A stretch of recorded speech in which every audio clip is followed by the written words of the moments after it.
My heart's kind of Sounds pounding. kind of from interesting, actually. Rather heart-pounding there, isn't it, Nort? Da, da, da, da, da, da, da, da. You Yeah, like that? that's my lame attempt at being musical. Actually, it was pretty good. Really? You want to do it again? Da, da, da, da, da, da, da, da, da, da, da, da, da, da. There you go. Nort Johnson with us from the Faribault Chamber, and I'm going to let you do the honors of introducing the guest today, because you arranged the show. It's kind of funny, because I was right in the middle of arranging a show to get Lisa on. All right. With a publicist, I'm assuming. And then I get this phone call saying that you had arranged this. Like, wow, I don't have to do that now. Fantastic. Well, Jana Woodside from the Faribault Woolen Mills is here. Also, by the way, a member of the Tourism Commission for the city of Faribault, and that's our relationship goes there, as well as we're both members of the board of directors of the Faribault Center for the Arts. Wow. And so our paths cross quite a bit. Well, we have this fantastic book that's been compiled about Woolen Mill's history, and Lisa's going to tell us more about that. She's the author. So all of a sudden our paths crossed once again. In discussing schedules for the next couple of weeks. Now, Nort is obviously the guy, because we're on YouTube, so I've been told I gotta describe where our guests are. Oh, very good. Yeah, I'm the guy, the one without hair. So the other one without hair. Yeah, the other one. Thanks, Nort. I appreciate that. You bet. And then you to the far corner here. With the glasses is our friend Jana, and then Lisa in the middle. So Jana and I got to talking, and it was, hey, this makes great sense. It's good for Faribault. It's good for publicity for our hallmark business, the Faribault Woolen Mills, and might be good for the book sales too. Well, that'd be nice. So. Yeah, we hope so too. We hope so. Well, I'm assuming they're out, right? Yes, they are. They were released on my grandmother's birthday, which was December 7th. Well, how cool is that? Yeah, which is very Pearl cool. Harbor Day. Yeah, I know. Yeah, I like remembering my grandmother's birthday. Yeah. Happy thing. I have a niece born on that day too. Okay. Yeah, she turned 26. Wow. I can remember holding her in my arms. Oh my. Bizarre how fast time goes. Mm-hmm. So, Jana, are you related to the Woodsides that are really good basketball players out of Albert Lee? I'm not. We actually are transplants from Massachusetts. Oh, so you get asked that all I the get time. asked it quite a bit. I I've could never tell met by your him. reaction, because you weren't shocked that I asked it. Yeah. No relation, and we don't share the athletic gene either. That's Yeah. okay. But you have a very nice, I'm assuming, Woolen Mill scarf on today. Absolutely. How clever is she? Right here on the YouTube. Can I purchase a scarf like that? Not this one exactly. This has been discontinued, but you can purchase ones very similar to and just as lovely. Oh, I would assume at so. the retail store down. Yeah. It's sought after merchandise. Just talking about those scarves, I brought one up to the writers convention. I stopped in, and they the Woolen Mills happily donated that for a prize package that we were doing for a charity auction at a journalism conference. That thing went for big bucks. Wow. Everybody knew it was. Is that a Woolen Mill scarf? And as soon as they knew, every lady in the room charges the table. They wanted to see it and touch it, and it went for big dollars. It was a great contribution. So that Woolen Mill product known certainly across country. Well, had I known I was going to be on YouTube, I would have worn my Woolen Mill scarf. Oh, that's okay. So I apologize. I did not wear it. That's okay. I will be wearing a shawl later tonight. All right. So. Lisa Bolt-Simons is the author of the book. And Lisa, you have an event tonight that you'd like people to come to. Is that invited, public invited? Absolutely. Would love to have anybody come. It's from 4 to 7. I'll be doing a short presentation at 5:30. And F-Town Brewery will be there with some beer sampling. So it should be a wonderful event. And we're calling it A Book, Beer, and Blankets. And where's that at again?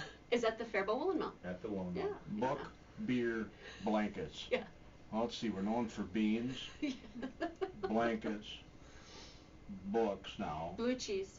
Beer, yeah, blue cheese. Yeah. Boy, we got all kinds of B words here. And bumbling idiots. No, I'm just kidding. Just Are you kidding. referring to you and I? No, Come on. let's get that opening market report. I'm just teasing, folks. Just teasing. Again, on our AM Minnesota program, Lisa Bolt Simons is the author of Faribault Woolen Mill, Loomed in the Land of Lakes. The photography, by the way, is by Jillian Ray, and it is exceptional. These are HD photos. They're awesome. I mean, just awesome. And Nort had something he wanted to share before he jumped out of the chair. Yeah, you know, we've got out of the chair. Yes. Share before he jumped out of the chair. I used to have trouble with my SHs and CHs when I was little. Oh boy, yeah. That she sells. You know, yeah, I had to do that a lot. All right. So yeah, I just wanted to share a little bit. Hometown Holidays continues Monday night. Fantastic and well-attended event at the community services offices again in the library. Weather was perfect. Yes. What a score. Although, you know, I had a retailer share with me that while the weather is great and people are getting out a little bit more, it's kind of tough on those selling winter boots and winter coats and snowmobiles and snow throwers right now. But so that aside, I did want to share for Hometown Holidays, Saturday there'll be sleigh rides or horse-drawn wagon rides downtown again. Very popular, a lot of fun. Those will be from noon to 3. And then also on the 19th, in downtown Faribault, you can buy a wristband and you'll be able to sample different businesses' favorite holiday snacks, appetizers, cookies, whatever it might be. So it's a fundraiser for downtown, as well as a good reason for you to get around and do your last-minute gift mania shopping. Great selection downtown, great people. It's great to just to shop locally and deal with these fantastic business owners that we have. So look for a little more information on that. Like us on our Faribault Main Street Facebook page. We are very agile on that with updates, let you know where to get your wristbands, etc. Like us on that Faribault Main Street Facebook page. Who won the window contest? There were 3 winners. We had 3 categories. We had Best Peanuts theme, you know, Charlie Brown Christmas and all of that. And that was Studio 14. And then we also had the Best Vintage theme, Paradise Center for the Arts. And then the overall favorite, and a place that I do business, is DeForest Cleaners. Oh, sure. Now they along with the decorating, contest. they had their own little contest. Guess the number of cotton balls used in the window. It's like over 3,000 cotton balls they had in the window. I guess it's just crazy. Well, because I guessed like 100, and he goes, "Oh my gosh, you have got to guess again." That was and like so one I little did corner of one 2,000. window. I know 2,300 and something. So at least I got closer. Yeah, you were closer, but yeah. So those were the Jeez. those were the 3 winners. We've got lots of windows decorated downtown, including the Woolen Mills has done a window, kind of adopt a window in the old B&B building. That looks great. And then our friends at Brushworks painted up some beautiful Peanuts characters in the former Case Floral building on the corner. So is it my imagination, Nort, or are you encouraging more businesses to do cross promotion? Because I've noticed that the Woolen Mill and F-Town seem to be doing a lot of cross promoting here. absolutely, you know, Gordy, we're all stronger together. Faribault's what a fantastic place to be, and rather than have different entities and businesses continually operate in their own silo. You have to on certain things. Of course you do on promotions. But we want to make sure we're taking every opportunity to work together, promote together, and help prosper together. So thanks for everybody's participations in the different committees and the volunteers that we have.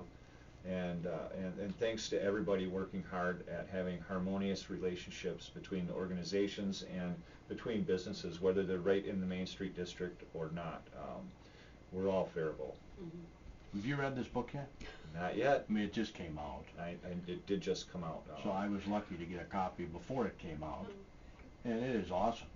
I bet Lisa can help me find one. Yes, I can. I'll go to their Probably event can tonight. tell us some locations, Yes, I etc. can. So I'm going to duck out. I've got a little work to Yeah. do up at the U regarding tourism now today. Looking forward to that, and enjoy my friends, Gordy. Thanks. I will. Thanks much. No, thanks. Thanks, Mark. See you So guys. Nort is going out the door, and Jana's going to sit in the Nort chair. Boy, you got a lot, you got big shoes to Big fill shoes there, to Kat. fill here. Yeah. So, I'm going to ask you the obvious question. Did the Woolen Mill contact someone to do this book, or did Lisa contact the Woolen Mill? Well, Lisa came to us. There had been, when the Woolen Mill reopened in 2011, one of the really off the bat, one of the obvious things was that the company has a terrific history, but it hadn't really been captured in one good location. And so there had been interest in having a book or a presentation put together on that. And then Lisa's story is that she was actually interested in doing a publication of a different company in Faribault, and is it right? Yeah, the publisher said no. And so then I said, well, how about the Faribault? No, actually the editor said, how about the Faribault Woolen Mill? And I said, well, that happened to be a secret writing project of mine, and I would love to. So Lisa reached out, and then it turned into a really fun project. Mm-hmm. Yeah. A long run fun project. Yeah, well, not at 4:30 in the morning. It wasn't fun, but it was just fabulous, and I honestly could not have asked to work with better people. I am so thankful. They were nice. They were accommodating. I'd show up. Jana never rolled her eyes at me, at least, to my face, because I asked her tons of questions. I would always ask Paul and Bruce tons of questions, and I tried to talk to some of the employees, and it was just, they were always so wonderful. I'm very thankful. I'm going to guess that they were a treasure chest for you, because obviously the Moody's weren't here in the early days, and some of the employees. The Moody's were not here in the early days, right. Starting in 2011. So of course then I had to go and kind of dig into some of the employees who had been there forever, like Dana Kilmeyer. Right. He'd been there for 30 some years. Mary Boudreau, 61 years now. So it was really great to excavate that history.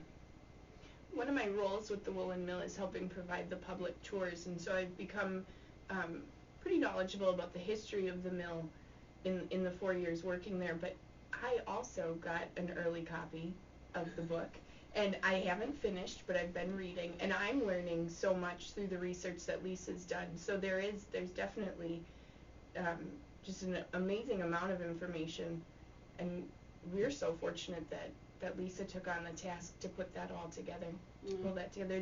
There's some really interesting facts in the book. Well, and Jana's dad worked at the mill, but I think that sometimes it might be, like she said on the tour, it was dinner talk, kind of like how things were going at the mill, typical kind of family, and exchanges. But I think when you start digging into some of these things, and I think I surprised a lot of people at the mill with some of the things that I found too, so that was very interesting. So, yeah. I love doing research. How long did this take, Lisa? A long time. My contract was about a year, so I had about a year from the time my contract was signed until they said it was due. So it was too short of a time, quite honestly. I needed a lot. I needed years to go through the archives at the mill. I needed years to go through Minnesota State University archives. It was crazy. Jana, what a blessing those archives must be. Yeah, it really is incredible. And another blessing to add to that is that they were kept at the mill even in the course of the 2-year closure. Yes, absolutely. It was incredible timing on the Moody's part to come into the company when, the story's been retold a number of times, but at the time that the Moody's purchased the mill, the equipment was preparing to be sold. The building, was in question in terms of both its state of being and ownership. And with that, so Paul and Chuck come in, they purchase the building, the brand, the equipment, and with that, just tons of history that were tucked in corners of the mill. It wasn't a well organized archive, I'll be honest about that, but Lisa's helped me. But there's a lot of stuff in here. You've got a picture in here of the original ledger from Mr. Clemmer. That is at Minnesota State University, Mankato. The archives, Richard Clemmer, I can't remember what year right now, but I think it was the later 1970s, but he took a whole bunch of stuff. And I don't know if he thought, okay, my family's had a lot of fires, right. So what if there's another fire? Let me go take it to where it's going to be safe. So he took it to Mankato, and they have, it was unbelievable. I was touching receipts, and I took a picture, touching receipts from 1892. it's just, and I almost didn't want to touch them because I'm thinking, what are my fingers and the oil in my fingers going to do to this history? So, but they're very, very strict about what you can bring in there. It's a very small room, but the ladies there were absolutely phenomenal in helping me. Yeah, So. got nice historic pictures. You got a picture in here of, I don't know, I'm going to try and hold this up to the camera. We'll see how good this is. But there is a picture. My fingers are in the way. Is that the one from the original mill? This is a picture of Faribault in 1874. Oh yeah, from Rice The mill County. at the bottom right with the smokestack. Yeah. And boy, that doesn't even look like Faribault, does it? No, it doesn't. No. There is the building that was built in front of that. That became the offices, and that is still standing. It's catty corner from Fairway. Oh, okay. So every time you drive by it, it's pretty crazy to think that this was built in the 1890s and is still standing. So. But that original ledger from Mr. Clemmer, I was just looking at that. 1867. Mm-hmm. Isn't that something? It's amazing. It was amazing. I was dumbfounded when I found that. Oh my gosh, this is great. Also, from Minnesota State University Mankato Archives, you had in here this, and I posted this on our website too, the information from the note here about World War II blankets. Yes. Yeah, it's just fascinating. They still provide blankets for the U.S. Army, don't they? We do still contract with the military. Our largest account is with the U.S. Navy, and that's a pretty continuously running project with shipments going out routinely for that. Now I know that Faribault Woolen Mill used to do the blankets for airlines. Some of them. Yeah, yeah. You still have any of those? We don't, unfortunately. I don't know that airlines offer comfortable blankets much No, anymore. I don't even remember. I can't remember the last time I took a flight and saw a blanket. Maybe an international one. Yeah, you. But they just don't. They don't have those anymore. I don't think. So that's out of the running. But there are still a number of other avenues of sales that the mill has done historically that we maintain today. Direct to consumer and other wholesale accounts where larger companies then resell our product. With some exclusives and specialties.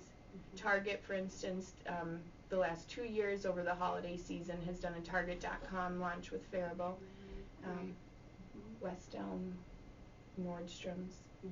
So airlines are out, but a number of other That's okay. number of other sales avenues maintained. So you've made a great comeback here. It's been a strong 4 years, yeah. And we're still learning. It's continuously in development, but we were really fortunate to have a very warm response from former customers, obviously from the employees who made it possible to reopen, from this community, from the Faribault community. Yeah, it's been a terrific 4 years. Lisa? Yes. You were going to say something. Well, I was just gonna say, one of the employees I talked to, she wanted me to call her Anna in the book, and I sat down with her and I said, why on earth would you go back and work for a company that really struggled there at the end and things were not managed well? And she said, we were asked back and I was trained and I knew what to do. So why wouldn't I try it? And they were knocking on doors, they were making phone calls, Paul and Chuck, and they got some other people on board, and she said it was fine. It got better and better. And you know what I think is awesome is every opportunity I've heard them speak, they give the employees all the credit. Oh yeah, at the 150th anniversary, I think I lost count of how many times he would talk about the employees. And I was telling you earlier, Gordy, on the back of the book, when they were writing the words for the back of the book, they had taken out, I had written veteran employees. They took it off, and I said, no, that has to go in. So they did. They put that back in there. Well, it's great that they listen to you. Not every publisher listens to you, do they? No, they don't. So it was really nice, and I really wanted to make sure that I included the Clemmer family, and then of course the Johnsons, and then the Moody's, of course. So. Right. History Press published this. They were easy to work with. You were telling me before we hit the airwaves. Yes, they were really wonderful. A lot of communication, working with wonderful people, not just the commissioning editor, but then there was an editor who went through and the proofs were out, and now I've been working with 2 women for marketing and sales, so they've been great. You've done, you said 17 children's books. 17 children's nonfiction books, yeah. So this is my first adult book. So when I brought it home and I'm jumping around my kitchen and my TV room and my twins, I have 18-year-old twins, and they were looking at me like I was weird. And then my daughter's like, Mom, this is your 18th book. I'm like, but this is my first adult book. So it's very exciting for me. That was a lot of work. I'm going to assume it's a lot different. Oh, it's very different. Oh my gosh. Writing, you know, a children's book versus this. Yeah, that's a lot longer. Yeah, a lot longer. The longest book I've written for children is about 5,000 words, and this one was 31,000 words. So it was a lot. Jana, she did a great job, didn't she? She absolutely has. She hit the ball out of the park, I think, with this. How fortunate are we? We're her first adult. I know, Yeah. my first adult book. That's so exciting. First means there's going to be a second, though, right? Well, you know, someone asked me that, and I was going to talk about it tonight, too. I ran a triathlon for the first time, and right after it got done, the Elysian beginner one, because my entire family's athletic, and I am not. And so I ran it, and I said, I am never, ever doing this again. I did. So when I say I will never do this kind of project again because it was so intense, and that was right after I sent it in, and now I'm thinking, oh, yeah, maybe I could. So, I mean, I've done it before. I learned a lot. Well, I was just thinking the other day on the passing of Mike Morrissey last week. Yes, yeah. Somebody really ought to do a book about the history of this station. Oh, right. And I don't say that just because I work here. Right. It has been around since 1948. Right. You've got Dean Curtis, legend, who was the president of the National Farm Broadcasters and was in the White House meeting Richard Nixon a few times. Right. You've got, you know, Mike, who's in a half dozen halls of fame for his sportscasting ability.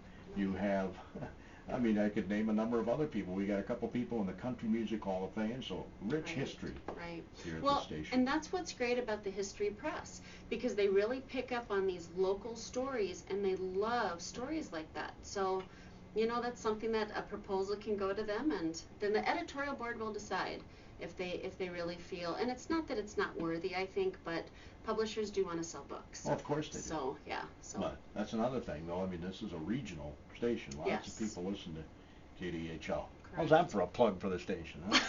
When I'm supposed to be plugging your book. No, that's okay. Faribault Woolen Mill. Loomed in the lakes, in the land of lakes. Did you come up with that title? I believe that I did, and I went off one of the labels. And then when I started talking more with Bruce, who's the marketing CMO, and then with Paul Moody, of course, and I was asking them, is it okay if I use this? So a lot, and even the picture on the top of the 1895 employees, Paul really wanted that picture on the cover. So when they said, give us 6 or 7 ideas for images for the cover, I said, really, there's only one, because this is what Paul wants, and so can we do this? And fortunately, Rice County Historical Society had a very good quality. I was just going to ask, how did you get this so Rice clean? County Historical Society has it. So. I mean, pictures, you've seen pictures from the 1800s. They never look that clean. Absolutely. And we also at the mill have a copy of that image, but it's been torn. So Lisa was able to find an intact, really high quality. I think they maybe photoshopped it for the cover, but on the inside it is the original tear that's in there, and then at the very bottom it's not torn. So I do mention that in the book, but I think they just wanted a nice cover picture, and then on the inside they had the original that I got. This is pretty cool. You dedicated this book to your husband and your kids and all your friends. Well, they're part of my history. It was important for me to do that. So. You a history buff? In a way, yes. I've never considered myself one, but my dad was, I was 3 and a half when my dad was killed, and I think because I've kept so much of his stuff and desperately needing stories about him, I think that's why I kind of believe that there's really something to say about history. And with the digital age, I think we're losing a lot. I have a letter that he wrote when I was first born, and if I think about it, if I had been born today, he would have emailed it. So I think I would have lost his signature. I would have lost that penmanship. Yeah. And so for me, it after writing this book, I feel like I'm more of a history buff than anything. So. Yeah. Well, signature is very personal. Oh yeah, and he had a very unique signature, and just seeing what he had written about me and my mom, and I have that tucked behind a picture of the two of us. So when I was about 9 months old. Some days the show runs too fast. Today's one of them, I think. Lisa, can you give me something that you found out in your research that really surprised you? Oh my gosh, they asked me that yesterday at WCCO, and I honestly, Gordy, there were so many surprising things, so many amazing things. I can't pinpoint one. I really can't. I'd have to think about it, but it's just too rich. There's just too much. Sure. How about you, Jan? You know, I've still got a ways to go in the book, so I'm sure there's more to learn. But one of the fun little additives that we've picked up is that the first horse. So when the mill was first opened, it was a horsepower operated process, and Lisa found the name to be Jenny. The horse's name was Jenny. Yeah. And folks on the tour just love that aspect. Right. So that's been one fun one. Yeah. So a Clemmer relative talked about that it's Jenny. So, yeah. There is kind of one interesting tidbit, if I have just a minute to say that. In the cemetery, and I bring this up in the book, but in the cemetery, Carl is married to, is next to Anna. And what's interesting is that he married Anna, and according to her death, he married her 4 years after she died. Oh my gosh. And so we believe that that's actually Frederica, his first wife, and they just, that's his wife, so why wouldn't she be Anna? So, very interesting. Yeah, that is. And I asked Tom Clemmer about that, Carl Clemmer's great-great-grandson. I asked him about that, and he's like, well, I think you're right. I think that probably is supposed to be Frederica. So. Again, the event tonight is? At the Faribault Woolen Mill from 4 to 7 with a short presentation at 5:30, and F-Town will be there, and of course lots of blankets and beautiful scarves. You have to get a copy of this book, folks. Lisa Bolt-Simons, Jana Woodside, thanks for joining me today. Thank you, Gordy. On AM Minnesota. On KDHLAM in Faribault, Minnesota. Have a great day.